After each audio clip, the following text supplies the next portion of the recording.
ان الحمد لله نحمده ونستعينه ونستغفره ونعوذ بالله من شرور انفسنا ومن سيئات اعمالنا من يهده الله فلا مضل له ومن يضلل فلا هادي له واشهد ان لا اله الا الله وحده لا شريك له واشهد ان محمدا عبده ورسوله اما بعد فان خير الحديث كتاب الله وخير الهدي هدي محمد صلى الله عليه واله وسلم وشر الامور محدثاتها وكل محدثة بدعة وكل بدعة ضلالة وكل ضلالة في النار. اعوذ باللہ السمیع العلیم من الشیطان الرجیم من ہمزہ ونفخہ ونفثہ بسم اللہ الرحمن الرحیم. رب اشرح لی صدری ویسر لی امری واحلل عقدۃ من لسانی یفقہوا قولی. بسم اللہ الرحمن الرحیم. ان اللہ وملائکتہ یصلون علی النبی یا ایہا الذین آمنوا صلوا علیہ وسلموا تسلیما.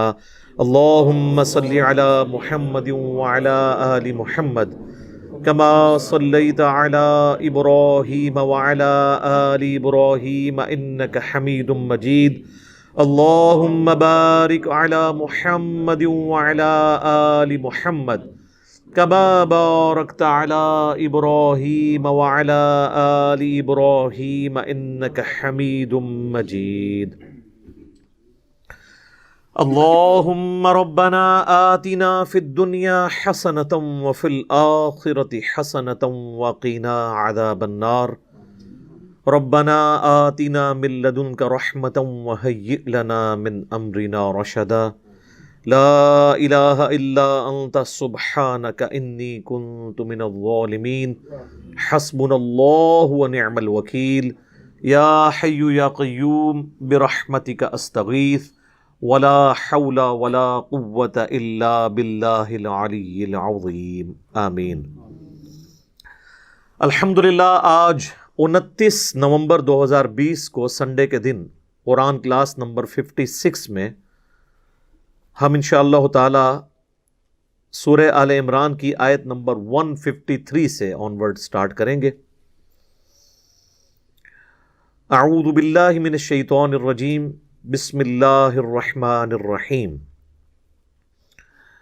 یہ وہی غزوہ احد کی کمنٹری چل رہی ہے، اسی کانٹیکسٹ میں اگلی آیت بھی ہے.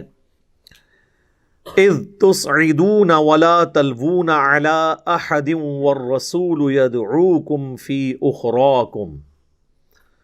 جب تم دور بھاگے جا رہے تھے اور مڑ کر بھی نہیں دیکھتے تھے کسی کو بھی، اور رسول اللہ صلی اللہ علیہ وآلہ وسلم تمہیں بلا رہے تھے پیچھے سے. یعنی نبی صلی اللہ علیہ وآلہ وسلم چونکہ لیڈر تھے، اور لیڈر ظاہر ہے کانفیڈنس لوز کر جائے گا تو پیچھے ٹیم کا کیا بنے گا.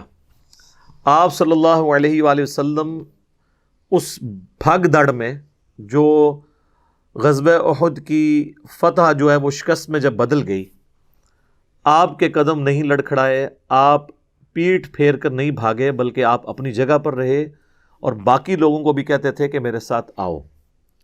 لیکن صرف 12 لوگ تھے، صحیح بخاری میں آتا ہے، جو نبی صلی اللہ علیہ وآلہ وسلم کے ساتھ تھے. یعنی 700 کے لشکر میں سے صرف 12 لوگ. اب ظاہر ہے کہ موت جب سامنے آتی ہے تو بڑے بڑے لوگوں کے ایمان کا امتحان شروع ہو جاتا ہے. آج بیٹھ کے بات کرنا بڑا آسان ہے، لیکن جب وہ صورتحال تھی اس وقت اپنی جان داؤ پہ لگانا اور عین میدان جنگ کے اندر اپنی لائف کا رسک لینا، یہ نصیب والوں کا حصہ ہے. اور جن کا ایمان بہت کامل درجے کا ہو وہی اسی امتحان کے اندر کامیاب ہوتے ہیں. اب یہ نہیں ہے کہ سب لوگ ہی بیچ میں ایک طرح کے ایمان والے تھے.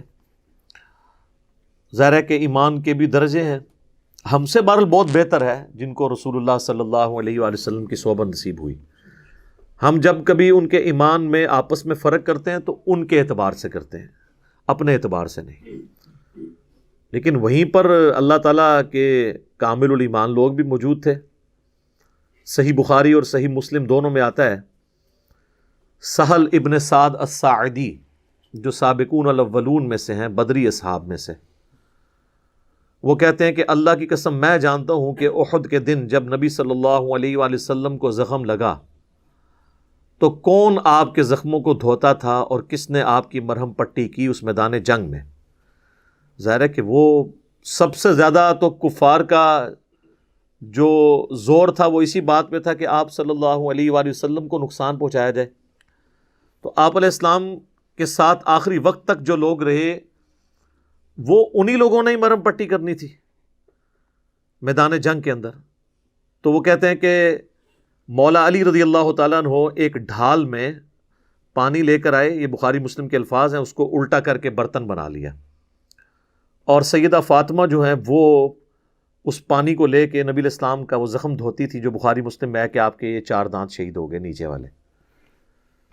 اور جب خون نہیں رکتا تھا تو انہوں نے ایک کاٹن کا کپڑا جلایا اور اس کی راکھ اس خون کے اوپر رکھی زخم پہ، تو وہ پھر رک گیا. اس لیے میں کہتا ہوں کہ جو انسان کی اپنی اولاد جو ہوتی ہے اس کو جس لیول کا غم ہو سکتا ہے نا، کسی اور کو نہیں ہو سکتا. سیدنا علی بھی چونکہ نبی علیہ السلام کی اولاد کی جگہ تھے، آپ نے پرورش کی بھی تھی، سیدہ فاطمہ تو ویسی اولاد تھی. لہٰذا چند ایک اصحاب جو آخری وقت تک نبی علیہ السلام کے ساتھ رہے، ان میں ٹاپ آف دا لسٹ اہل البیت تھے.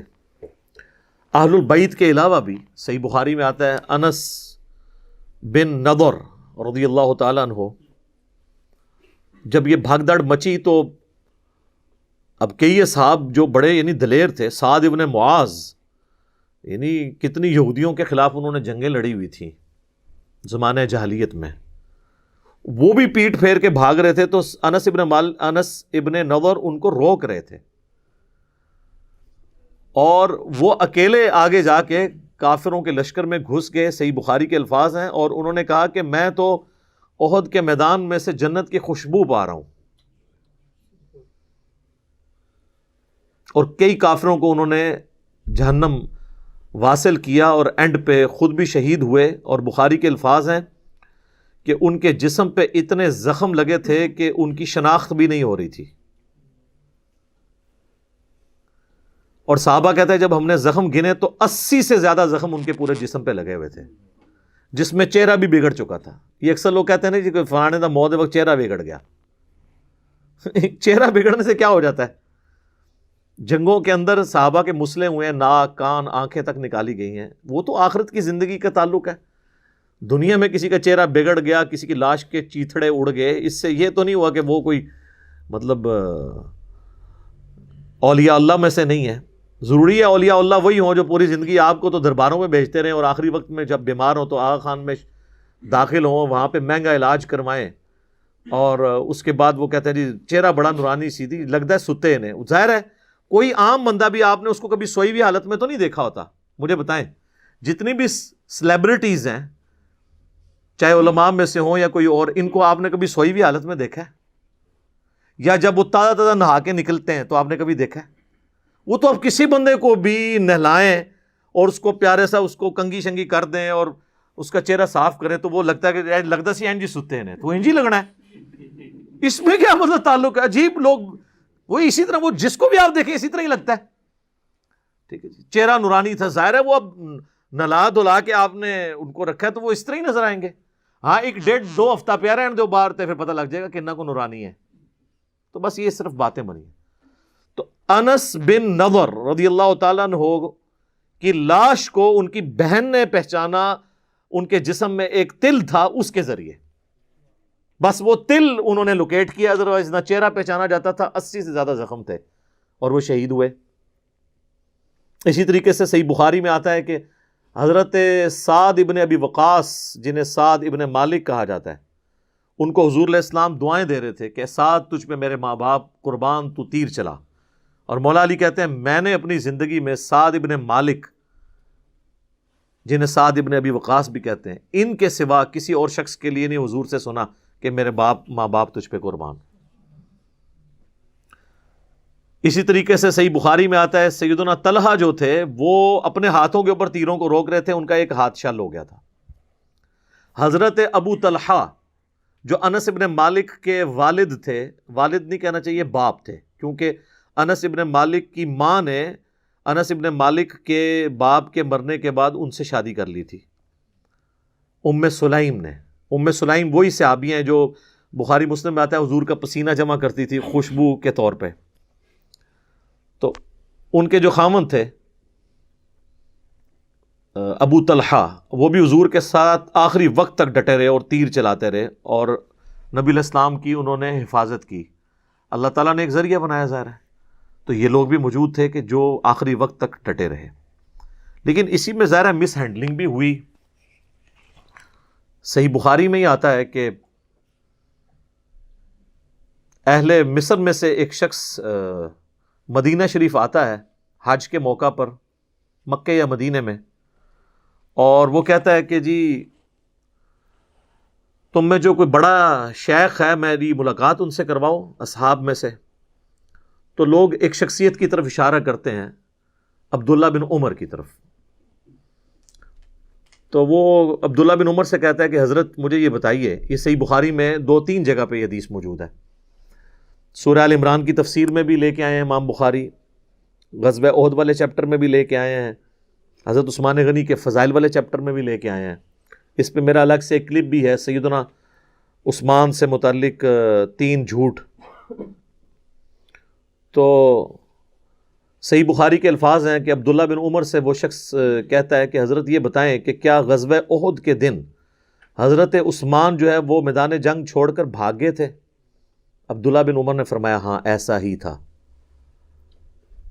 اس نے کہا کہ حضرت عثمان غزوہ بدر میں بھی موجود نہیں تھے؟ تو عبداللہ بن عمر نے فرمایا ہاں ایسا ہی تھا. اور پھر پوچھا کہ جن اصحاب نے درخت کے نیچے رسول اللہ کی بیعت کی جس میں سورہ فتح نازل ہوئی، اصحاب شجرہ جن کے بارے میں صحیح مسلم میں حدیث ہے کہ مجھے اللہ سے امید ہے جنہوں نے درخت کے نیچے میری بیعت کی جہنم کی آگ انہیں نہیں چھوئے گی. تو حضرت عثمان جو ہیں وہ اصحاب شجرہ میں بھی شامل نہیں تھے، وہاں پر بھی موجود نہیں تھے. تو نبی صلی اللہ علیہ وآلہ وسلم کی بیعت سے وہ محروم رہے. تو عبداللہ بن عمر نے فرمایا ہاں حضرت عثمان وہاں پہ بھی موجود نہیں تھے. بس یہ 3 باتیں اس نے سنی تو اس نے نعرہ لگایا اللہ اکبر. چونکہ وہ اہل مصر میں سے تھا اور اہل مصر حضرت عثمان کی پالیسیز کی وجہ سے نالاں تو تھے ہی، اب ان کو علمی دلیل بھی مل گئی ناراض ہونے کی. تو وہ جب پیٹ پھیر کے وہاں سے جانے لگا تو عبداللہ بن عمر نے اس کو کہا کہ رک جا، پہلے میرے کو پھکی تو لے جا، تو میرا بھی جواب سن لے نا. وہ عربی کے الفاظ ایسے ہی، اس کا مطلب یہ پھکی لے جا اور یہ جا کے مصر والوں کو دے دینا میری طرف سے، ان 3 باتوں کے جواب میں. پھر انہوں نے کہا کہ رہا مسئلہ اس بات کا جو تم نے پوچھا کہ احد کے دن حضرت عثمان بھاگ گئے تھے میدان جنگ سے، تو قرآن حکیم میں اللہ نے ان کی یہ غلطی معاف کر دی ہے. اور پھر انہوں نے سورہ آل عمران کی آیت نمبر جو 152 میں آیا نا، وَلَقَدْ عَفَا عَنْكُمْ، بے شک اللہ تمہیں معاف کر چکا.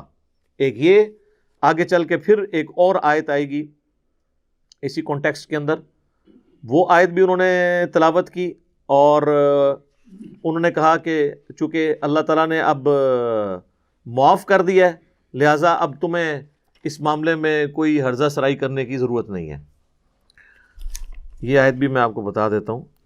ہاں آیت نمبر ہے 155، وَلَقَدْ عَفَا اللَّهُ عَنْهُمْ، بے شک اللہ تعالیٰ معاف کر چکا ہے انہیں.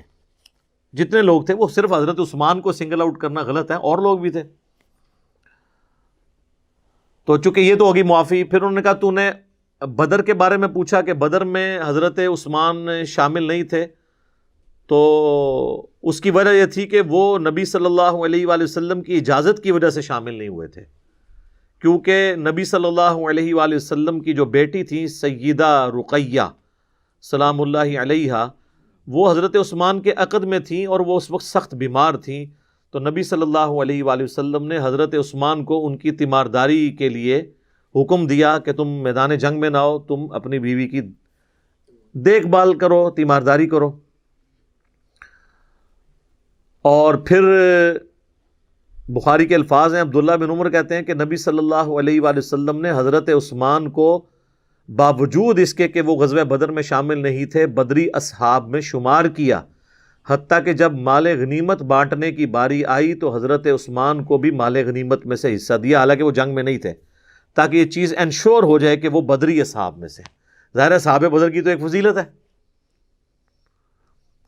تو حتیٰ کہ صحیح بخاری میں آتا ہے کہ حضرت جبرائیل حضور کے پاس آئے، انہوں نے کہا یا رسول اللہ آپ کے اصحاب میں جو فضیلت ہے وہ کس اعتبار سے ہے؟ تو انہوں نے کہا کہ سب سے زیادہ فضیلت ہے اصحاب بدر کی، اس کے بعد اصحاب احد کی۔ تو جبرائیل کہنے لگے یا رسول اللہ ہم فرشتوں میں بھی سب سے افضل فرشتے وہ ہیں جو بدر میں آپ کے ساتھ شامل ہوئے ہیں، اور اس کے بعد وہ جو احد میں شامل ہوئے ہیں۔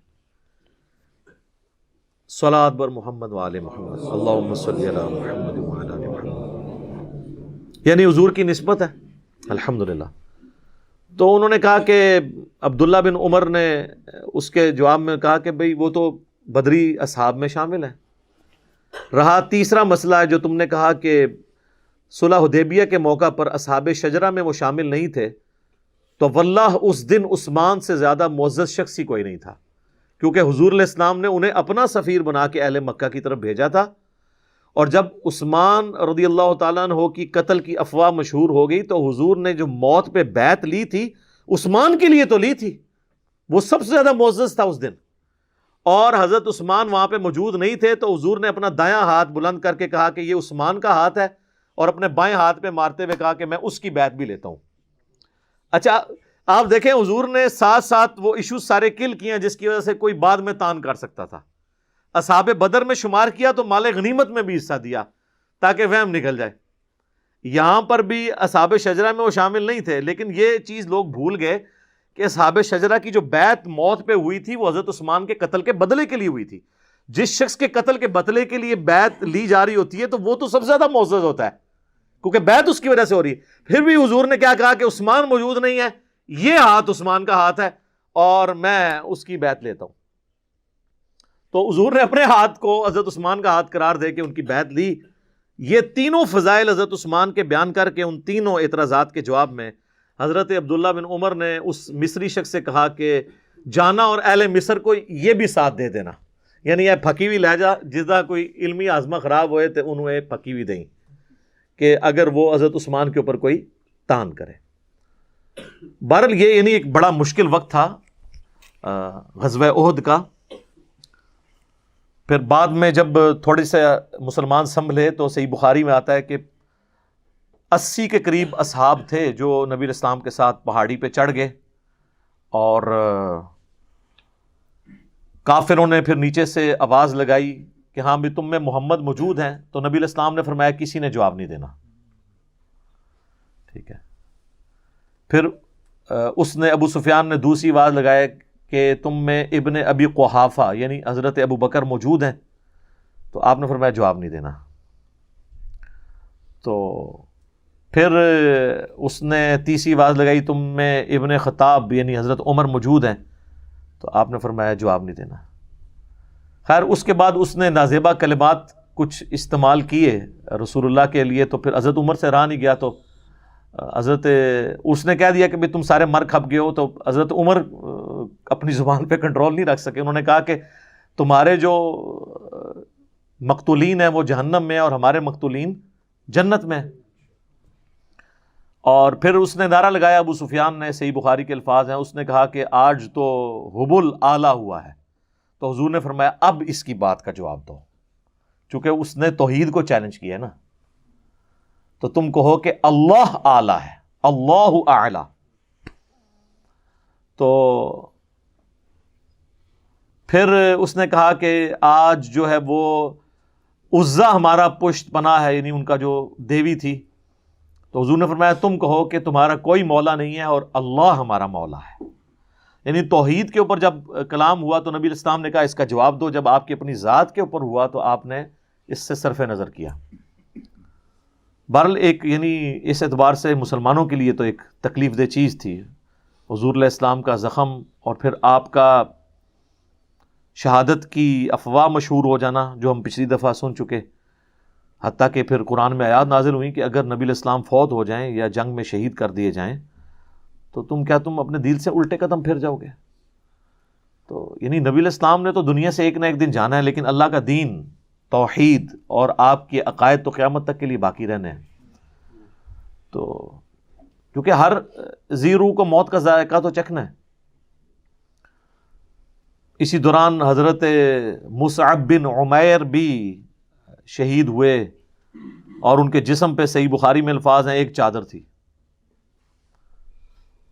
سر ڈھانپتے تھے تو پاؤں ننگے ہو جاتے تھے، ایک چادر سر، وہی تہمت تھی جو اسی کو ان کی ایک کفن بنایا گیا، اور پاؤں ڈھانپتے تھے، سر ننگا ہوتا تھا۔ پھر حضور نے فرمایا کہ اس کا سر ڈھانپ دو چادر سے، اور پاؤں والی جگہ پہ ازخر ایک گھاس ہے جو مدینے میں پائی جاتی تھی، وہ ڈال کے تو ان کو دفنایا گیا۔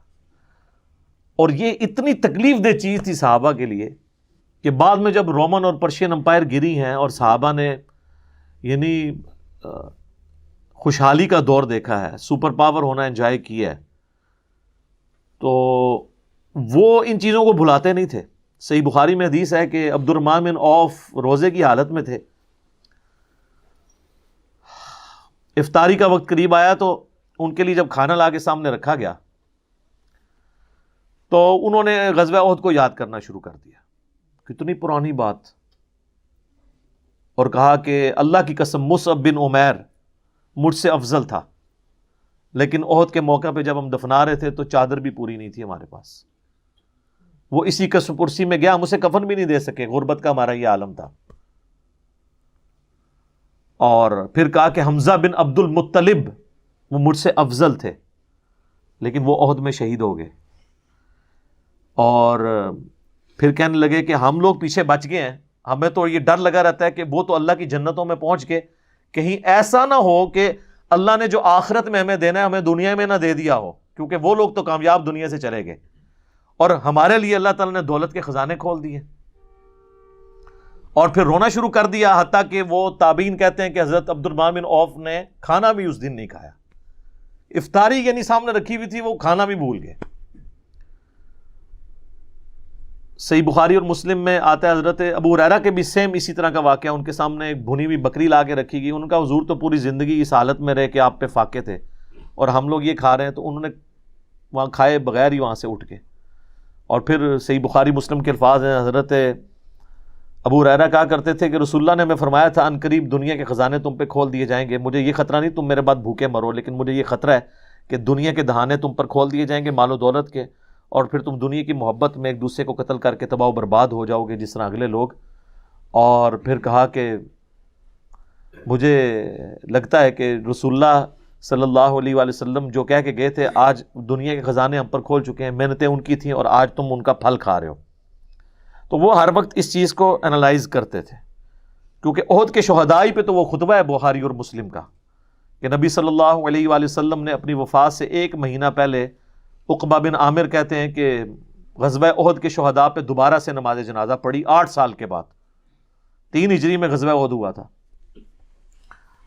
اور آپ نے اپنا ممبر جو ہے نا وہ وہاں پہ لگوایا، قبرستان کے اندر ممبر لگوایا، یعنی چونکہ آپ کا الوداعی خطاب تھا تو آپ نے یعنی بڑی، اب یہ حجۃ الوداع کے بھی بعد کا واقعہ ہے، یعنی وفات سے 1 مہینہ پہلے، بخاری مسلم کے الفاظ ہیں۔ اور عقبہ بن عامر کہتے ہیں یہ میں نے آخری دفعہ حضور کی زیارت کی تھی ممبر پہ، اس کے بعد آپ فوت ہو گئے۔ تو آپ نے فرمایا کہ لوگوں میں تمہارا پیش رو ہوں، ان قریب تمہیں مر کے اپنے رب کے حضور پیش ہونا ہے، مجھے اپنے بعد تم سے یہ ڈر نہیں ہے کہ تم بھوکے مرنے لگو یا تم شرک کے اندر مبتلا ہو جاؤ، یعنی مجھے کانفیڈنس ہے کہ میں نے جتنی تمہاری تربیت کی ہے نا اب تم توحید نہیں چھوڑو گے، البتہ مجھے ڈر ہے کہ تم دنیا کی محبت میں پڑ جاؤ گے اور اس کی وجہ سے ایک دوسرے کو قتل کرو گے اور پھر تم بھی اسی طریقے سے تباہ و برباد ہو جاؤ گے جس طرح اگلے لوگ تباہ و برباد ہو گئے۔ تو یہی ہوا، آپ دیکھ لیں جنگ جمل صفین نہروان جو ہے وہ آپ کے سامنے ایک واضح چیز موجود ہے اس حوالے سے. باقی اس حدیث کا یہ جو جز ہے نا، مجھے تم سے شرک کا خدشہ نہیں ہے، اور یہ صحابہ کی خصوصیت کو عمومی خصوصیت کے طور پہ لوگ پیش کرتے ہیں، اور پورا شرک کرنے کے باوجود بھی کہتے ہیں شرک ختم ہو چکا ہے. اس پہ کچھ عرصہ پہلے میری ڈیٹیل ویڈیو 1 گھنٹے کی آ چکی ہے. اس کا عنوان یہ ہے کہ مجھے تم سے شرک کا خدشہ نہیں. تو میں نے بتایا کہ یہ کس کانٹیکسٹ میں بات ہو رہی ہے، آج وہ ٹاپک نہیں ہے. بہرحال ایک جز اس کا بڑا اہم ہے کہ حضور نے احد کے قبرستان میں کیوں یہ خطبہ دیا تھا.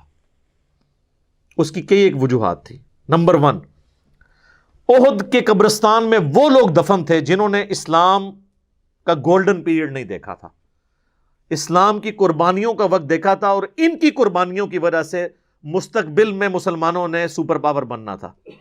تو حضور اپنے ان جانثار ساتھیوں کی قربانی کو نہیں بھولے.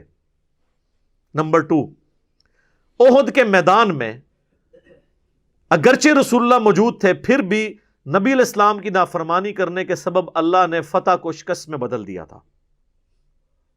دنیا کی محبت کی وجہ سے جو مال غنیمت سمیٹنا شروع ہو گئے. تو اس میں یہ بھی اشارہ تھا کہ دنیا کی سے آپ نے بے رغبتی اختیار کرنی ہے. اور نمبر 3، رسول اللہ صلی اللہ علیہ وآلہ وسلم اپنی وفات سے پہلے جو اللہ نے آپ کو غیبی خبر دی تھی کہ آپ کے بعد یہ ہوگا، آپ اپنی امت کو متنبع کرنا چاہتے تھے کہ میرا کام یہ ہے، میں اس لیول تک بھی تمہیں سمجھا کے چلا جاؤں کہ تم یہ کام نہ کرنا. امت نے تو خیر پھر بھی کیا.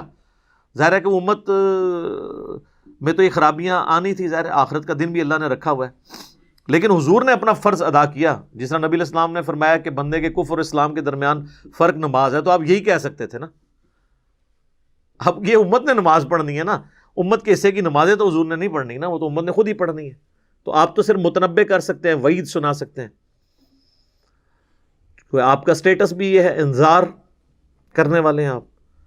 تو آپ صلی اللہ علیہ وآلہ وسلم نے غزوہ احد کے میدان کے اندر یہ خطبہ دیا، اور آپ نے فرمایا کہ میں تمہارا پیش رو ہوں، میں آگے آگے جا رہا ہوں، میں دیکھتا ہوں کہ تم میرے بعد پھر کیا کرتے ہو.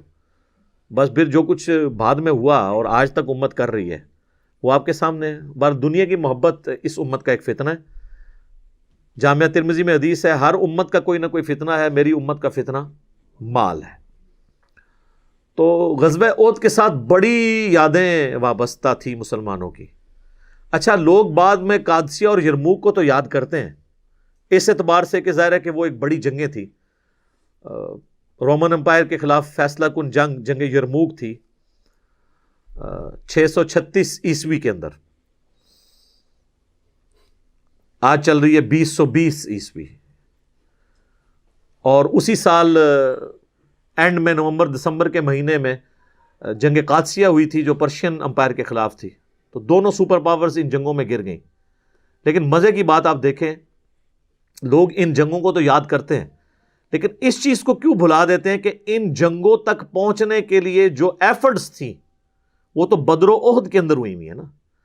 اگر بدر، احد، خندق اور صلح حدیبیہ اور فتح مکہ اور غزوہ حنین نہ ہوئے ہوتے تو مسلمانوں کی امپائر کبھی بھی عرب کی سرزمین سے باہر نہیں نکل سکتی تھی.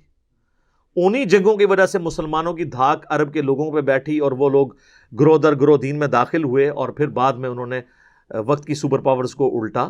لہٰذا قادسیہ اور یرموک تو لوگوں کو نظر آتی ہیں، لیکن اصل میں بنیادیں جو ہیں اس کی وہ بدر و احد ہیں. تو نبی علیہ السلام نے اسی وقت، یعنی آپ کو تو ظاہر پتہ تھا کہ آپ کی امت نے کہاں تک اس دعوت کو لے کے جانا ہے، تو آپ ہر چیز کھول کھول کر بیان کر کے جا رہے تھے کہ بعد میں جب فزیکلی دنیا کی دولت تمہیں ملے گی تو کہیں تم اس فتنے میں مبتلا نہ ہو جانا. اور پھر کئی لوگ پھر مبتلا بھی ہو گئے. یہ ایک تلخ حقیقت ہے. آج آپ بیٹھ کے جو ہے وہ لاکھ کہہ سکتے ہیں تیرے ہوتے جنم لیا ہوتا. ٹھیک ہے جی، میں اس سے کہنا رفع دین پھر بھی نہیں سی تو کرنا، تو جنم بھی لے لینا اس زمانے سے. ظاہر ہے جی، معاشرے سے ٹکرانا بڑا مشکل کام ہے، بات کرنا آسان ہے نا.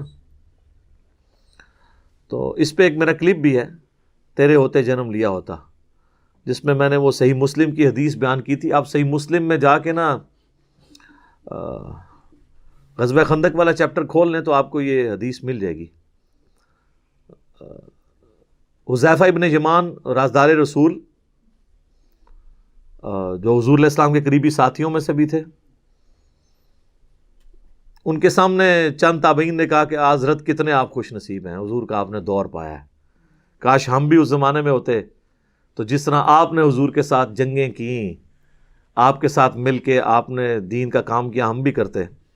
تو حضرت حذیفہ نے کہا یہ اتنا آسان کام نہیں ہے، اس طرح کے دعوے نہ کرو، آج یہ بات کرنا آسان ہے نا۔ تو نبی صلی اللہ علیہ وآلہ وسلم کے مبارک زمانے میں انہوں نے کہا میں تمہیں ایک واقعہ صرف سناتا ہوں کہ غزوہ خندق کے موقع پہ سخت سردیوں کی رات تھی، تو حضور علیہ السلام نے ندا دی اصحاب میں کہ کون ہے جو جا کے کافروں کی جاسوسی کرے ایک سخت رات کے اندر اور جنت میں اللہ کے نبی کا پڑوس حاصل کر لے۔ اللہ اکبر، ہاں سبحان اللہ، اوتے کو نہیں کھلوتا۔ دوسری دفعہ آپ نے اناؤنسمنٹ کی، کوئی نہیں کھڑا ہوا۔ تیسری دفعہ اناؤنسمنٹ کی، کوئی نہیں کھڑا ہوا۔ سب یہی کہہ رہے تھے خود ہی حضور کسی کی ڈیوٹی لگا دیں، اتنی سخت سردیاں، اور پھر کافروں کے تیروں کا اندیشہ بھی تھا۔ حتیٰ کہ بخاری مسلم میں آتا ہے کہ آپ علیہ السلام کی نماز عصر اور مغرب قضا ہو گئی تھی، اسی میں عشاء کے وقت میں جا کے آپ نے نمازیں پڑھی، کیونکہ وہ سامنے سے تیر آتے تھے۔ تو ظاہر ہے جو رات کو اگر یہاں سے کوئی جاسوسی کے لیے جاتا تو وہاں بھی تو ان کے ایجنٹ کھڑے ہوئے تھے۔ تو 3 دفعہ آپ نے اناؤنسمنٹ کی، چوتھی دفعہ آپ نے فرمایا حذیفہ۔ تو حضرت حذیفہ کہتے ہیں میں نے دل میں سوچا لو جی اب میں مارا گیا، میری ڈیوٹی لگ گئی۔ اچھا یہ ان کی سچائی تھی، انہوں نے بتا دیا۔ یہاں تو لوگ ایکٹنگ کرتے ہیں نا جی، میں تو آج تک جناب میں تو گل منہ تے کرنا، آج تک کسی بندے نے سنا ہے جو جھوٹے تے جھوٹے نوں بھی وہ کہے کہ میں پیچھے گل کرنا، تکیہ کلام ہے کر دے رہا، میں تو منہ تے گل سیدھی کری دی جی۔ اچھا تو حضرت حذیفہ کہتے ہیں کہ حضور نے جب بلایا تو مجھے کہا جاؤ۔ ان کا میں تو پھر اب انکار تو نہیں کر سکتا تھا، تو حکم آ گیا۔ پہلے تو ایک آپشن بھی تھا بچنے کا۔ کہتے ہیں میں اپنی جگہ سے اٹھا اور میں دل میں سوچ رہا تھا کتنی ٹھنڈ بار، اور اس حالت میں جاؤں گا۔ کہتے ہیں اللہ کی قسم جب میں اپنی جگہ سے اٹھا مجھے یوں لگا مجھے کسی نے نا کوئی کمبل اڑا دیا ہے، نہ نظر آنے والا، اور میں ایک گرم حمام میں داخل ہو گیا ہوں۔ یہ معجزہ ظاہر ہوا۔ اور کہتے ہیں میں سخت سردیوں کی رات میں اسی طریقے سے باہر چلا گیا، جا کے میں نے جاسوسی کی، اور کہتے ہیں کہ ایک لمحہ آیا کہ ابو سفیان میرے ایک تیر کے نشانے پہ تھا، تو میں نے کوشش کی کہ میں اس کو ادھر ہی مار دوں، لیکن مجھے حضور کی بات یاد آئی، آپ نے بھیجتے وقت کہا تھا کہ دیکھنا کسی پہ تیر نہیں چلانا، کوئی نواں محاذ نہ کھول کے آ جائے، ایک کام نہ کریں۔ تو کہتے ہیں پھر میں رک گیا، ابھی حضور نے منع کیا ہے۔ ظاہر ہے پھر رات کو جنگ چھڑ جاتی، پھر ایک نیا، ظاہر ہے یہ دیکھیں ڈسپلن تو نہیں لوز کرنا نا، جو لیڈر ہے اس کے اس مشورے کو لے کے چلنا ہوتا ہے جس طرح وہ کہتا ہے۔ کہتے ہیں میں خیر واپس آیا، کہتے ہیں جیسے میں حضور کی مجلس میں داخل ہوا تو یہ تھرو آؤٹ ایک نہ نظر آنے والا ایک گرمائش والا کمبل جو نظر نہیں آ رہا تھا، جس سے مجھے ٹھنڈ نہیں لگ رہی تھی۔ جیسے میں اپنا وہ کام پورا کر کے حضور کو آ کے پوری مخبری کی کہ یہ اس وقت وہ تیر کمان رات کو بیٹھ کے تیز کر رہے ہیں، اتنے لوگ ہیں، اتنے یہ ہیں، آگے حضور صلی اللہ علیہ وسلم کو خبر دی، تو جیسے ہی میں فارغ ہوا تو مجھے پھر ٹھنڈ لگنا شروع ہو گئی، تو حضور علیہ السلام نے اپنی مبارک چادر مجھے اڑا دی۔ تو یہ وہ پوری حدیث ہے، تیرے ہوتے جنم لیا ہوتا۔ تو یہ کہنا آسان ہے میرے بھائی، بڑا مشکل ہے۔ یہ غزوہ احد میں بھی یہ وہی لوگ تھے جنہوں نے حضور کے ہوتے ہوئے جنم لیا تھا، لیکن دیکھ لیں 700 میں سے صرف 80 بندے حضور کے ساتھ رہ گئے تھے، اور جب بھگدڑ مچی اس وقت تو 80 بھی نہیں تھے، 12 تھے۔ خیر بعد میں پھر ہمت دکھائی، صحیح بخاری میں آتا ہے، قرآن میں بھی آگے چل کے اس کا اشارتاً ذکر آئے گا۔ ابو سفیان نے کہا کہ بھی آج ہم نے بدر کا بدلہ لے لیا ہے، ہم تو جاتے ہیں واپس۔ خالد ابن ولید نے کہا نہیں، ان کا کام ختم کر کے ہی جاؤ۔ اس نے کہا نہیں، ضرورت کوئی نہیں ہے، اللہ نے روب ڈال دیا نا۔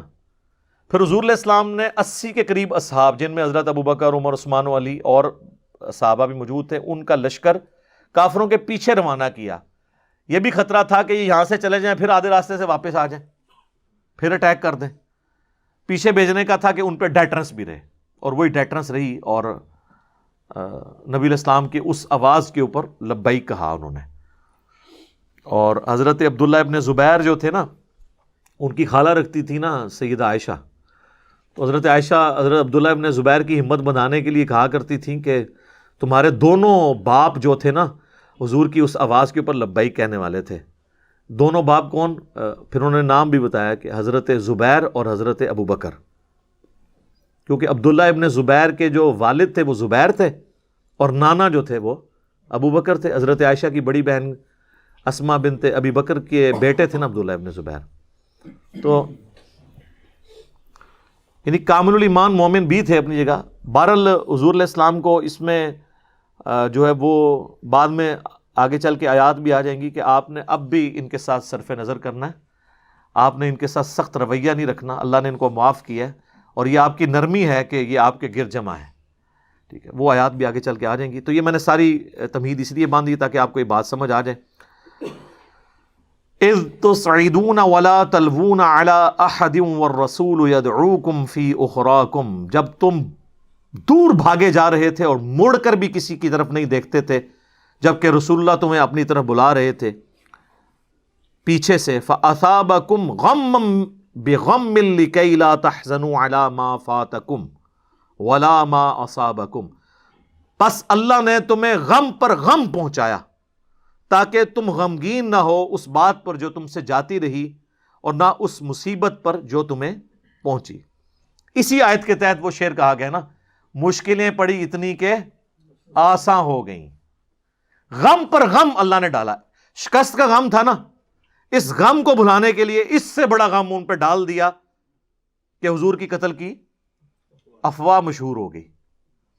تو صحابہ تو اور غمگین ہو گئے، پھر ان کو اپنے زخم بھی بھول گئے، اپنے مرے ہوئے رشتہ دار بھی بھول گئے کہ حضور فوت ہو گئے. تو اللہ فرماتا ہے کہ یہ ہم نے کیا تاکہ غم پر غم ڈلے اور تمہارے لیے مشکلیں سہنا آسان ہو جائے. واللہ خبیر بما تعملون، اور اللہ تعالیٰ خبردار ہے، جانتا ہے جو کچھ تم اعمال کر رہے ہو. ثم انزلنا علیکم من بعد الغم امنا، ثم انزل علیکم من بعد الغم، پھر اللہ تعالیٰ نے نازل کی غم کے بعد تم پر راحت. امنتن نعاسا یغشا طائفۃ منکم، اور تم میں سے ایک گروہ کے اوپر غنودگی چھا گئی. صحیح بخاری میں آتا ہے حضرت ابو طلحہ جو حضور کے ساتھ آخری وقت تک رہے اور تیر چلاتے تھے کافروں پر، ایک حضرت طلحہ ہے ایک ابو طلحہ ہے. حضرت طلحہ تو وہ ہیں جو اشرم وشرم ہیں، ابو طلحہ ہیں جو انس ابن مالک کے باپ ہیں، کیونکہ انس ابن مالک کی ماں نے ان کے باپ کے مرنے کے بعد ان کے ساتھ شادی کر لی تھی ام سلیم نے. تو ابو طلحہ کہتے ہیں کہ میرے ہاتھ میں تلوار تھی تو مجھ پہ ایسی نیند طاری ہوئی کہ وہ تلوار مجھ سے چھوٹ جاتی تھی. میدان جنگ میں جب موت سامنے نظر آ رہی ہو اور نیند کا غلبہ ہو تو یہ اسی لیے ہوتا ہے کہ اللہ تعالیٰ کی طرف سے اسپیشل پروٹیکشن تھی، ورنہ تو بے سکونی میں تو انسان کو نیند نہیں آتی ہے. اور نیند آنے سے انسان کا بعض اوقات جو زخم ہرا ہوتا ہے نا وہ اس کی مرہم پٹی ہو جاتی ہے. آپ دیکھیں، آپ تکلیف کی حالت میں ہو، آپ غم کی حالت میں ہو، اس کے بعد سو کے جب اٹھتے ہیں نا کافی بندہ اپنے آپ کو فریش محسوس کرتا ہے. تو یہ اللہ کی غیبی مدد تھی کہ صحابہ کو میدان جنگ میں بھی اونگ آ رہی تھی تاکہ ان پہ سکون کی کیفیت طاری ہو جائے.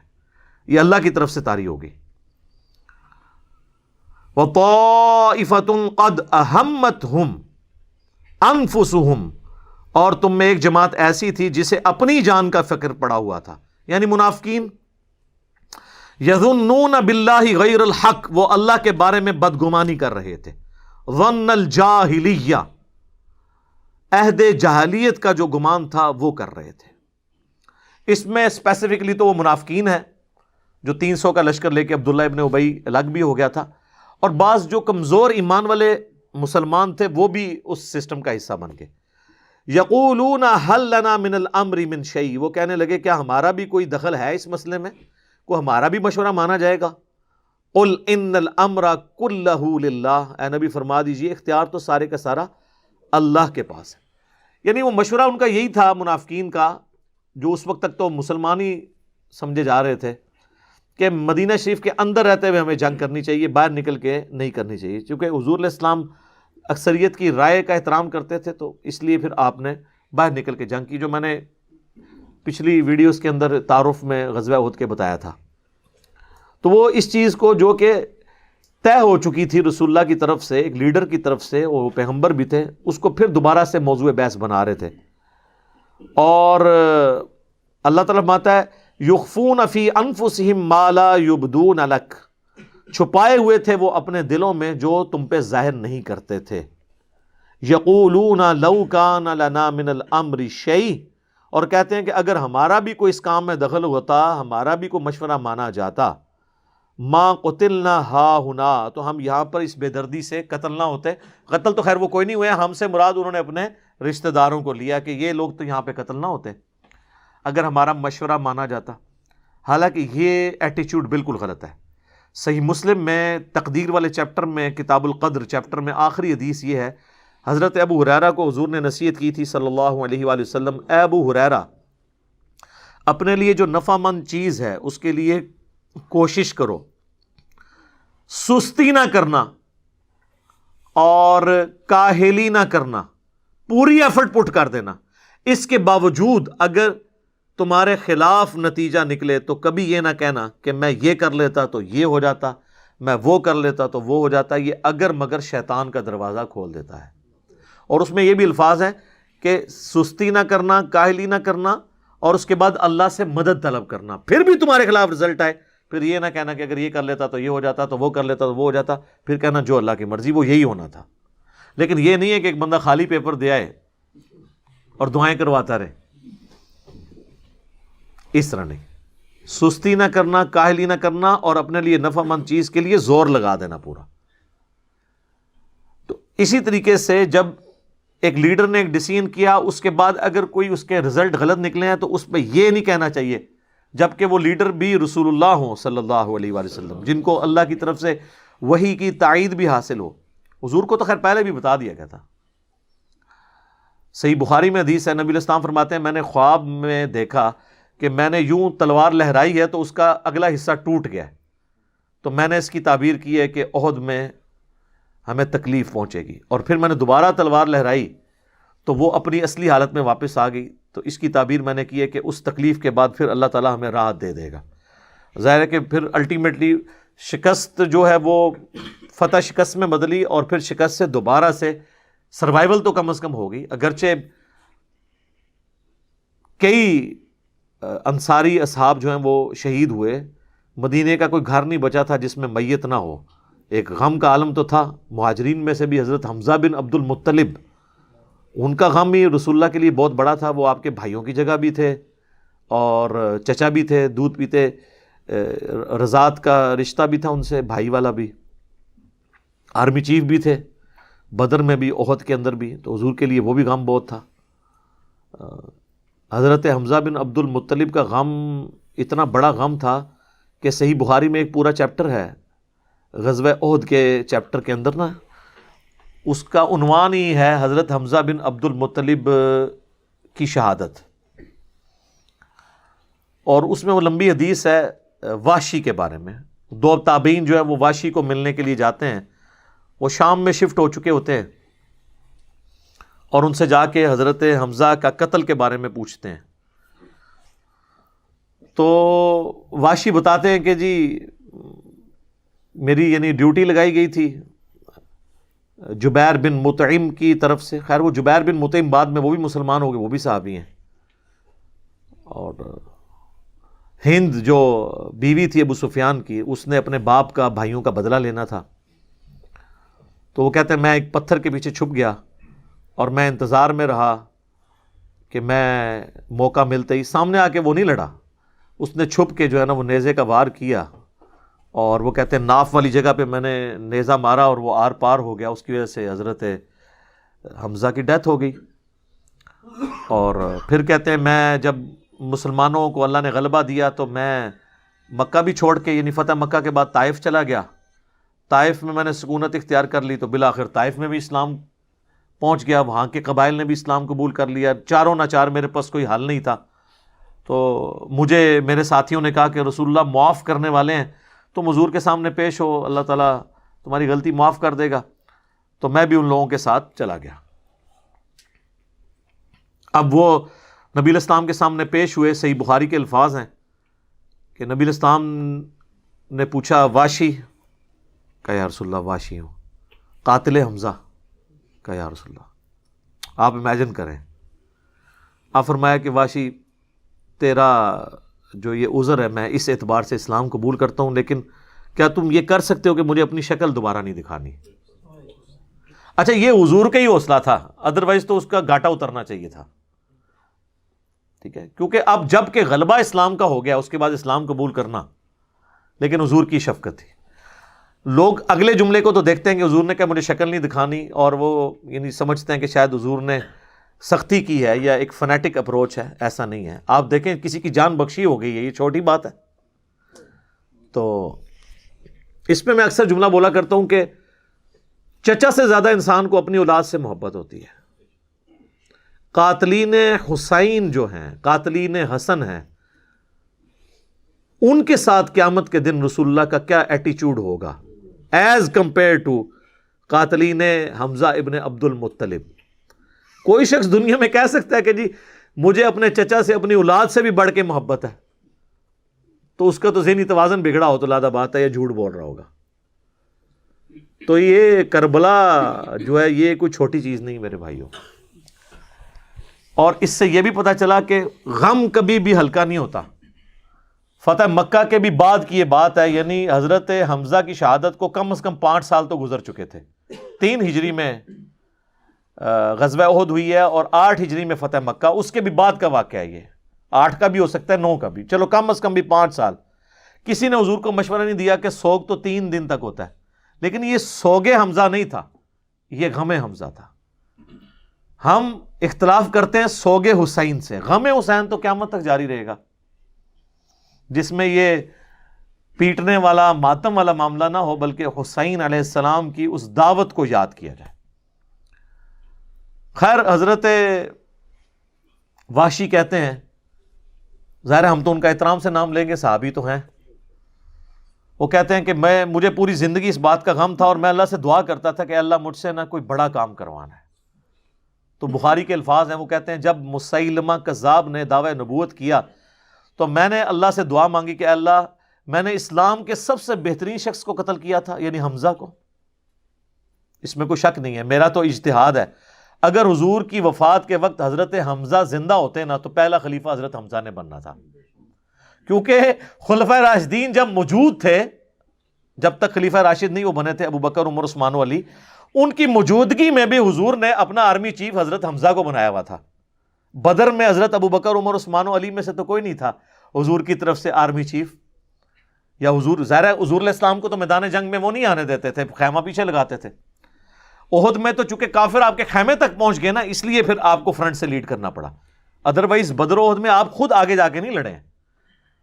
اور حنین کے موقع پر بھی 12,000 کا لشکر تھا اور صرف 80 بندے رہ گئے تھے، صحیح بخاری میں آتا ہے 12,000 میں سے، اور حضور اکیلے آگے جا رہے ہیں۔ اور پھر آپ کی دلیری کی وجہ سے آپ نے، بخاری کے الفاظ ہیں، آپ نے زمین سے یوں مٹھی بھری مٹی کی اور یوں کافروں کی طرف بھیجی، اور قرآن میں اس کا ذکر ہے وَمَا رَمَيْتَ إِذْ رَمَيْتَ وَلَكِنَّ اللَّهَ رَمَى۔ اے نبی جب تم نے وہ کنکریاں پھینکی تھی وہ تم نے تو نہیں پھینکی تھی، وہ تو اللہ نے پھینکی تھی۔ بس وہ مبارک ہاتھوں کی برکت تھی، جب آپ نے یوں مٹی پھینکی تو سامنے جو قبیلہ حوازن کے لوگ جن کے تیروں کا مقابلہ کوئی نہیں کر سکتا تھا، ہر ایک کی آنکھ تک وہ کنکر پہنچا، اور وہ اندھے ہو گئے، اور حضور فرنٹ سے لیڈ کرتے ہوئے انا النبی لا کذب، میں نبی ہوں اس میں کوئی شک نہیں، میں عبد المطلب کا بیٹا ہوں اس میں کوئی شک نہیں۔ یہ آپ علیہ السلام یہ اشعار پڑھتے ہوئے آگے گئے۔ تو نبی صلی اللہ علیہ وآلہ وسلم کے لیے حمزہ ابن عبد المطلب کی بڑی اہمیت تھی۔ تو اب واشی کہتا ہے جب مسیلمہ کذاب نے دعوی نبوت کیا تو میں نے اللہ سے دعا مانگی۔ دیکھیں اللہ تعالیٰ سب کی دعائیں سننے والا ہے، اور میں نے کہا یا اللہ مجھے موقع دے، میں اسلام کے بہترین شخص کو میں نے قتل کیا ہے تو میں اسلام کے بدترین دشمن کو بھی میں ہی قتل کروں۔ دیکھیں اسلام کا بدترین دشمن وہی ہو سکتا ہے نا جس نے دعوی نبوت کیا ہو اور مسلمانوں کی جمعیت توڑ دی ہو اس وقت میں جب حضور کی ڈیتھ ہو چکی ہے، لیڈر جا چکا ہے، اور پیچھے مینجمنٹ کو کمزور کرنے والی بات ہے ہزاروں لوگوں کا مرتد ہو جانا۔ تو وہ کہتے ہیں کہ میں جب جنگ یمامہ کے لیے ندا کی گئی تو میں بھی اس لشکر میں شامل ہوا، اور میں نے اپنے وہی نیزہ جس سے حضرت حمزہ کو مارا تھا، سر عمر سیریز میں انہوں نے یہ سین فلمائے ہیں، وہ نکالا اور اللہ سے مانگا، اور کہتے ہیں میں نے دیکھا کہ وہ گھنگریالے بالوں والا جو ہے وہ اونٹ کی رنگت کا اس کا جسم وہ دیوار کے ساتھ ٹیک لگائے ہوئے کھڑا ہے، تو میں نے پوچھا کہ وہ مسیلمہ کذاب کون سا ہے؟ تو انہوں نے بتایا یہ ہے. انہوں نے دور سے اس کو مارا، ان کا نشانہ تو بڑا زبردست تھا، تو وہ مارا گیا اور گر پڑا زمین کے اوپر اس نیزے کے وار سے. پھر ایک انصاری صحابی نے آگے بڑھ کے اس کی گردن کاٹ دی. تو پھر وہ کہتے تھے کہ مجھے اللہ سے امید ہے کہ اللہ تعالیٰ اس نیکی کی برکت سے میری وہ غلطی معاف کر دے گا. ٹھیک ہے، ویسے تو اسلام لانے کی غلطی معاف کر دیتا ہے، صحیح مسلم میں حدیث ہے کہ ایمان لانا پچھلے کے گناہوں کو معاف کر دیتا ہے، لیکن سر کچھ گناہ بہت بڑے لیول کے ہوتے ہیں، اس کے لیے بہت بڑے لیول کی نیکی چاہیے ہوتی ہے اس کی کمپنسیشن کے لیے. چونکہ حضور بھی تو اس اعتبار سے تو حضرت واشی حضور کے سامنے نہیں آتے تھے نا، اور یہ کتنی بڑی ان کے لیے تکلیف دہ چیز تھی کہ جس نبی کا کلمہ پڑھا ہے وہ کہہ رہے ہیں مجھے شکل نہیں دکھانی. آپ اس تکلیف کو سوچ سکتے ہیں. ہاں اب میں یہ سمجھتا ہوں، اللہ سے امید کرتا ہوں کہ قیامت والے دن حضرت واشی حضور کے سامنے اس اعتبار سے پیش ہو سکتے ہیں کہ مجھ سے یہ غلطی ہوئی تو یا رسول اللہ دیکھیں آپ کے سب سے بڑے دشمن کو بھی میں نہیں قتل کیا.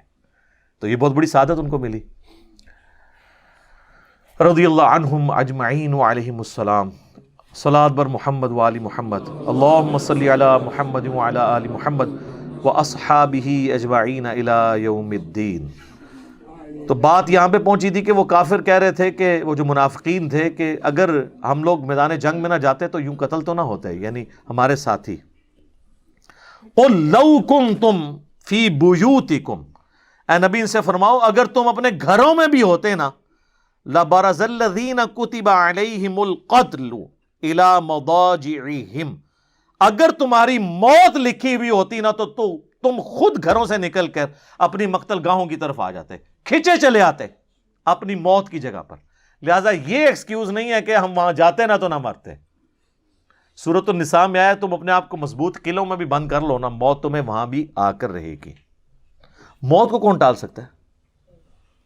آپ دیکھیں لوگ اتنی سوفسٹیکیٹڈ لائف گزارتے ہیں، اتنا مہنگا مہنگا علاج کرواتے ہیں، مارے جاتے ہیں. کتنے لوگ جوانی میں ہی مارے گئے ہیں جن کے لیے مہنگے سے مہنگا علاج بھی اویلیبل تھا، کیونکہ موت کو کوئی نہیں ٹال سکتا. تو یہ بہانہ کہنا کہ جی ہمارے ساتھی اس لیے قتل ہو گئے احد میں کہ وہ میدان جنگ میں گئے تھے منافقین کی طرف سے، تو حالانکہ ان سے کوئی ہمدردی نہیں ہوگی، صرف آپ صلی اللہ علیہ وآلہ وسلم کے اصحاب کا حوصلہ پست کرنے کے لیے اس قسم کے وہ بکواسات کرتے تھے. تو اللہ تعالیٰ فرماتا ہے اگر تمہاری موت مقدر ہوتی تم بھی اپنی مقتل گاہوں کی طرف کھینچے چلے آتے. وَلِيَبْتَلِيَ اللَّهُ مَا فِي صُدُورِكُمْ، اللہ تعالیٰ تو آزمانا چاہتا تھا اس واقعے سے احد کے ذریعے جو تمہارے سینوں میں چھپا ہوا ہے. تو منافقت بھی تو ظاہر ہوگی نا. عبداللہ ابن مسعود کا قول ہے کہ اللہ کی قسم غزوہ احد سے پہلے مجھے کوئی کہتا نا میں قسمیاں کہوں کہ حضور کے ساتھیوں میں کوئی منافق نہیں ہے تو میں قسم اٹھا کے کہتا، لیکن میں تو حیران ہو گیا کہ ان 1000 میں سے 300 لوگ عبداللہ ابن ابی کے ساتھ علیحدہ ہو گئے، ہمارے اندر ہی چھپے ہوئے تھے، یعنی ہمارے اندر ہی نعرے مارتے تھے، جب موقع آیا تو نکل گئے. اللہ تعالیٰ تمہارے سینوں میں چھپا ہوا اللہ تعالیٰ ظاہر کرنا چاہتا تھا، آزمانا چاہتا تھا. وَلِيُمَحِّصَ مَا فِي قُلُوبِكُمْ، اور تمہارے دلوں میں جو میل کچیل ہے نا اس کو اللہ تعالیٰ صاف فرمانا چاہتا تھا. ظاہر ہے جی جب آپ قربانی دیتے ہیں نا تو اس قربانی سے پھر نکھار تو آتا ہے. اب کئی صاحب جو حضور کو چھوڑ کے چلے گئے پھر بعد میں واپس آئے تو اللہ تعالیٰ نے اس آزمائش سے گزار کے ان کو پاک صاف کیا. ان کو بھی اندازہ ہو گیا کہ یار یہ قربانی دینا مشکل کام ہے، یہ نعرہ لگانا تو آسان ہے، غلامی رسول میں موت بھی قبول ہے، لیکن جب موت سامنے آئے نا تو پھر مشکل کام ہو جاتا ہے. واللہ علیم بذات الصدور، اور اللہ تعالیٰ خوب جانتا ہے جو کہ ان کے سینوں میں چھپے ہوئے راز ہیں.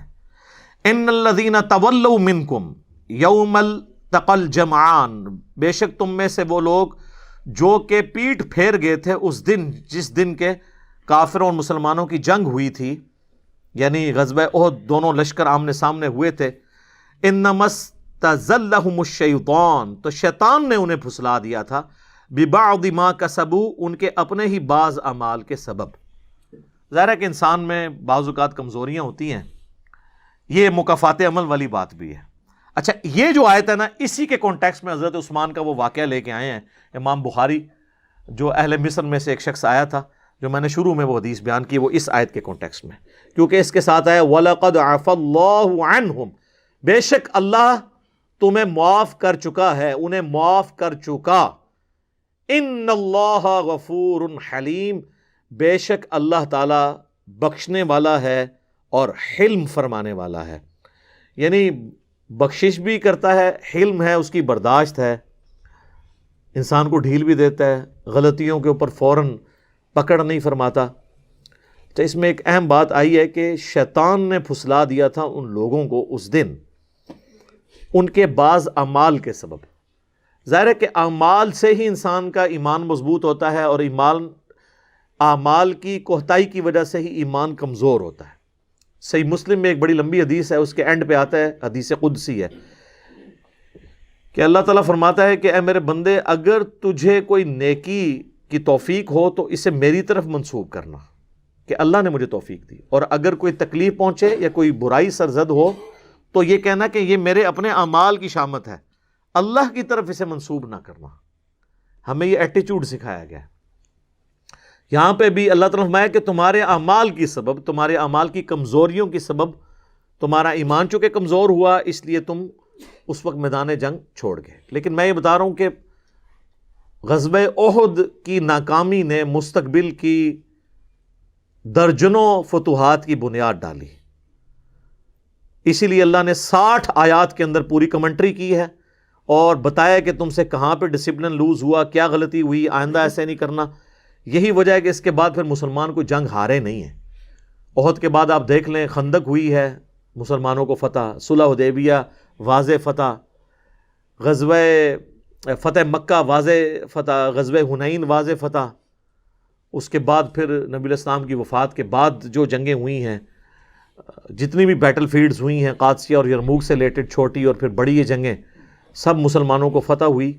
اور یہ اللہ تعالیٰ کی تربیت تھی، کیونکہ اللہ تو دیکھ رہا تھا نا کہ میں نے اس مختصر سی جماعت کو بڑا کر کے بڑی بڑی سپر پاورز گرانی ہیں ان کے ذریعے، تو اس لیے اتنی زیادہ سرزنش ہوئی۔ 60 آیات، 6 رکوع، سورہ آل عمران کی آیت نمبر 121 سے لے کر 180 تک۔ آپ دیکھیں یہ مسلسل ہمارا تیسرا درس غزوہ احد پہ چل رہا ہے، اگلا بھی شاید اس سے اگلا بھی اسی کے اوپر چلے۔ بل میں نے کوشش کی ہے کہ آپ کو اوورال پوری پکچر آپ کے سامنے اس حوالے سے آ جائے۔ اللہ تعالیٰ سے دعا ہے جو حق بات میں نے کہی اللہ تعالیٰ ہمارے دلوں میں راسخ فرمائے۔ اگر جذبات میں میرے منہ سے کوئی غلط بات نکل گئی تو اللہ تعالیٰ ہمیں معاف فرما دے، ہمارے دلوں ہی سے اسے محو کر دے، ہمیں کتاب و سنت کی تعلیمات پر عمل کر کے دوسرے بھائیوں تک پہنچانے کی توفیق عطا فرمائے۔ سبحانک اللہم و بحمدک، اشہد ان لا الہ الا انت، استغفرک و اتوب الیک، وما علینا الا البلاغ المبین۔ جزاکم اللہ خیرا۔